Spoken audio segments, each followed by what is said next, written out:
Huge shout out to Sideline Swap for sending me this stick. This is a Phil Kessel Pro Stock. If you don't know, Sideline Swap has a whole lot of cool Pro Stock equipment, sticks, gloves, helmets, pants, all that cool stuff. So this is Phil Kessel's stick, the Warrior Covert QRL. I kept it the same height as his. We're gonna see how it goes. Here's the curve pattern on it. It's kind of a mid-curve, trails off at the toe. It's pretty thin at the toe there. Not at all the kind of curve that I'm used to. So we'll see how she goes. Let's get started. We've always got a line match. You got a line match? Yeah. Okay. Well, I see what I do, guys. Yeah, let's start. Let's start now.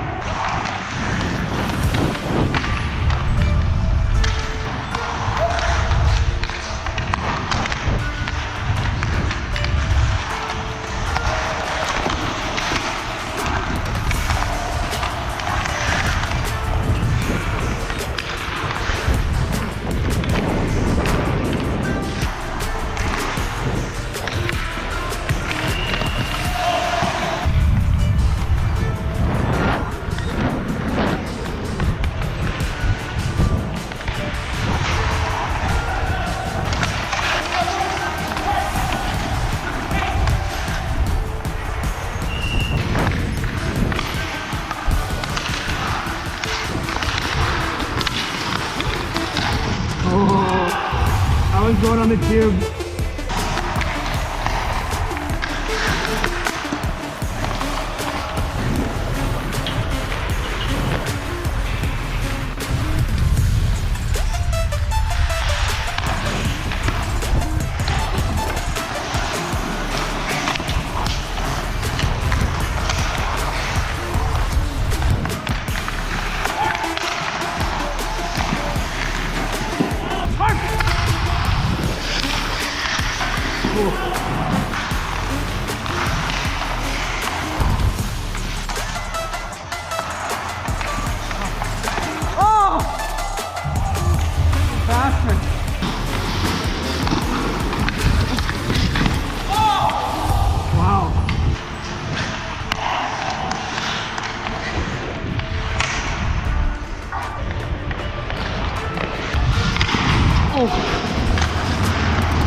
After testing out the Kessel'S stick, I realized that it was not the easiest stick to stick handle with. The lie value felt actually a little bit lower than a 5, which I had initially thought it was. There's reports that it might be a 3.5. It probably is around a 4 or 4.5 in my estimation. This is a highly customized stick for a very specialized player, and it's very clear that he has made these adjustments after realizing where he's most lethal on the ice.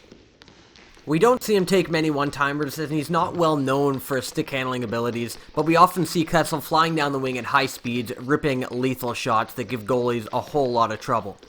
Now, there's some interesting specs on this stick. First off, we're going to talk about the low kick point. It's right near the blade, which allows the shaft to whip more, and this allows you to exert less force down on the stick when getting it to flex. Now, all of this results in you having the ability to shoot higher, quicker on those in-stride shots, which is really Phil Kessel's bread and butter. Now, it has a flex rating of 80 or under by the feels of it, and for a 6-foot-tall, 202-pound Phil Kessel, that is quite low, especially considering the low kick zone. And you can see that in a lot of pictures when you see the amount of flex he generates from the little force he applies down on the stick. Now I'm going to quote ex-teammate Joffrey Lupul regarding Kessel's stick after he tried it. He said, "It's very hard to handle the puck. It takes talent. He's been using the stick for a long time, and obviously he just has more talent than the rest of us. He's able to deal with it. When I take a similar shot, I have to exert a lot more pressure on the stick to push down and get the reaction out of the stick. That's what it's made for the kick point to be right there. The way it's set up, it sometimes looks like he barely has to push, and it helps him with a quicker release." Now, I know a lot of you gear nerds do your homework, and you know that Easton CX is Phil Kessel's actual stick. So what's the deal with this QRL? So yes, it is true, he uses the CX.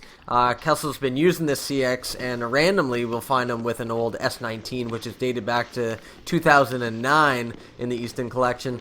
We know that it's very common for companies to dress sticks, which basically is putting a different paint job on a stick, and the underlying stick is something completely different. I did some research online and found a few people claiming to have found Pro Stock Phil Kessel Easton CXs that were dressed as Warrior QRLs. So sometimes it's really a mystery. It's hard to know what is what, especially on feel, and it's so hard to tell with the high level of customization that Phil Kessel does what stick he is actually using.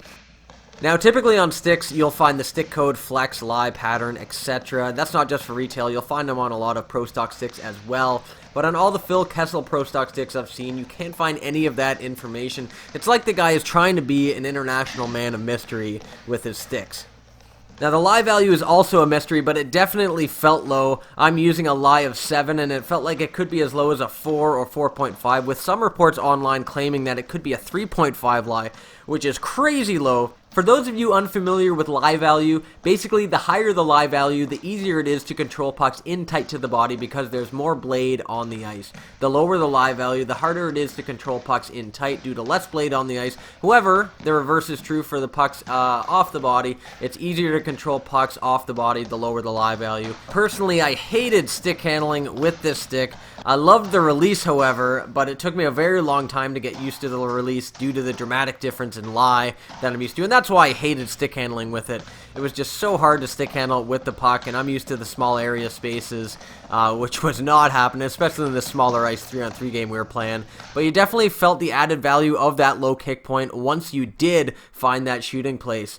I'm usually not well known for ripping powerful shots, and I don't think I was in this game either, but I could definitely feel a difference in power, but more importantly, how quickly and effortlessly the puck came off the blade. I'd imagine for goalies that would be incredibly difficult to track. Shout out to Sideline Swap for sponsoring this video. I'll include a link in the description below where you can check out all the cool Pro Stock equipment as well as all the other stuff they offer on their site. They allow you to ship stuff so you can sell stuff. They take care of all the shipping. You can also buy stuff really easily, really simply, and quite simply stuff you can't find anywhere else. Thanks a lot, guys. We'll see you next time.